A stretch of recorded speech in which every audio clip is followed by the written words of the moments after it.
Okay, in this segment, we're going to continue covering different types of fortifications, and this one is going to focus on the mines. Now, looking at the mine counter, you can see that it just has the symbol for the mines, and then in the lower right-hand corner, it has the mine's firepower. This one is a 1 firepower mine listed down in the bottom right. You can have up to 2 mines located in the same hex. However, their attacks would be resolved separately. So you wouldn't add the mine firepowers together. It would be 2 separate, in this case, if these 2 were together, 2 separate 1 firepower mine attacks if they were in the same hex.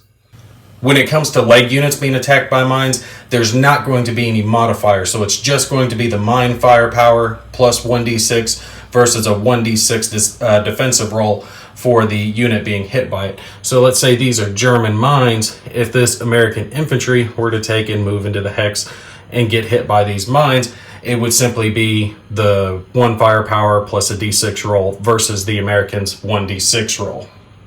Also, mines are going to be resolved before any melee combat is initiated.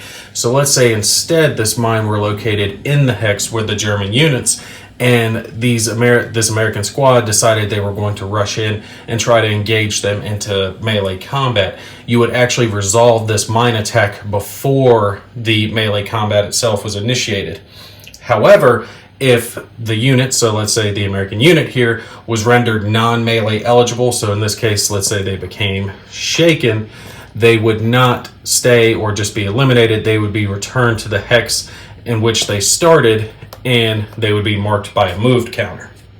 When it comes to armored vehicles, regardless on whether or not they're opened or buttoned, it's going to be resolved just like a small arms attack against an armored vehicle. So our Sherman tank here, if they were to roll into this hex and get hit by mines, you would just do the mine firepower of 1 plus a 1d6 roll versus the Sherman tank's lowest armor value plus a 1d6. However, when it comes to unarmored or partially armored vehicles, it's going to be conducted just like the same small arms attack against an unarmored opponent.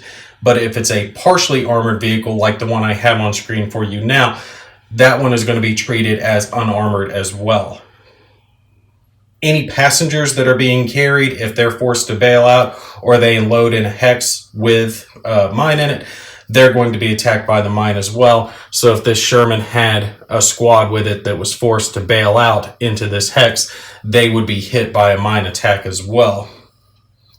Couple last things when it comes to mines. You're not going to place them in any building, so you wouldn't put mines in any of these hexes located over here. Friendly units, they're not going to get hit by the mine attack, but they will pay 1 extra movement point to move through the hex.